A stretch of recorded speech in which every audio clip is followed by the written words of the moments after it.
Welcome to Mossy Oak University. I'm your professor, Zach Phillips from Country Outdoors, and today we're building a DIY archery backstop. So like, subscribe, hit that little bell, get some more Mossy Oak knowledge.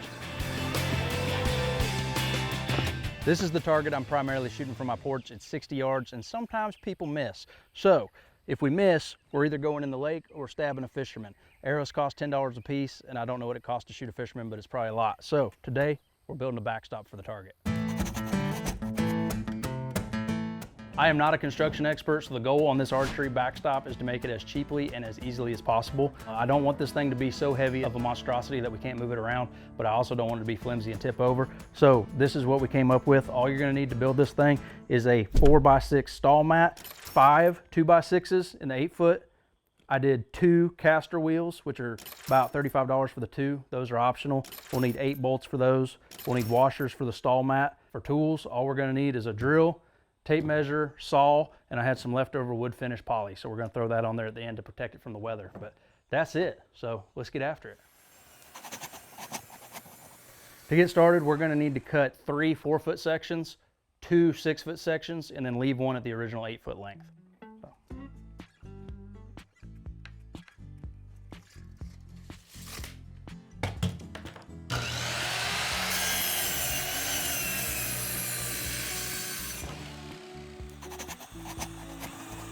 We've got the frame laid out on the floor the way it goes. We have the 4-foot piece at the top, we have the 6-foot sides, and then the bottom is the 8-foot piece. We're just gonna drill it together, 2 screws on the top, 2 on the bottom.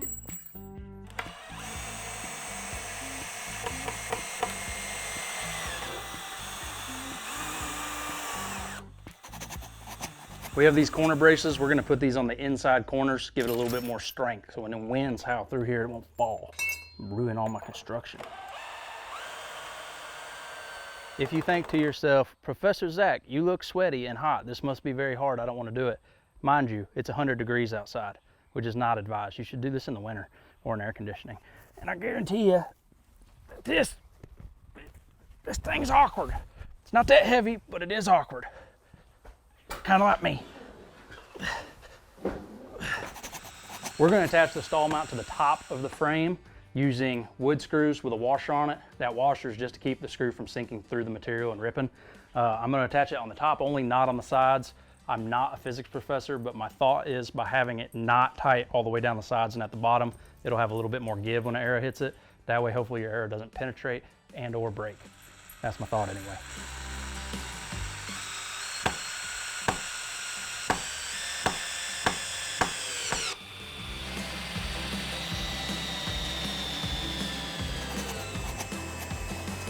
We've attached the stall mat. Now we've got it laid on its side. This is the bottom, the 8-foot section.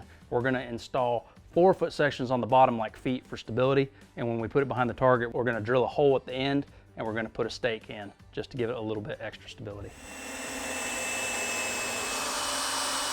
We had a leftover 4-foot board and a leftover 2-foot board, so no man left behind. We're gonna add the 4-foot board here and the 2-foot board here in the middle just to get rid of that slack and just brace it up a little bit. So no waste.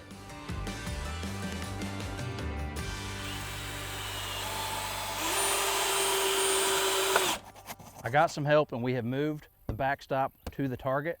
Now I'm going to drill a hole in the feet, put this rebar in it. So I have added a mallet and some rebar to my tool list, but that's optional. I just don't want this thing to go nowhere.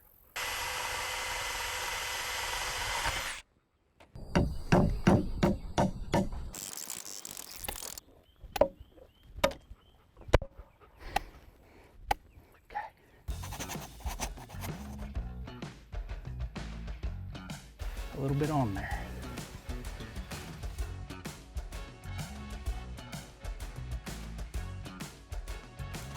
And there it is for $125-ish. We have a fully functioning backstop for the archery target. Now you could do 2 panels side by side, be a little bit more expensive, and it would also be a heavy monstrosity. Also, most videos I saw, they had it running horizontal. The reason I did it vertical is I feel like I either miss high or low. I rarely miss by 3 or 4 feet right or left. So that's what we did. Now, time to test it. I got an Easton Full Metal Jacket, dangerous game. This is what I hunted water buffalo with. So I figure, shoot my heaviest arrow at it, see if it stops it. If it stops it, we did good. If it doesn't stop it, back to the drawing board.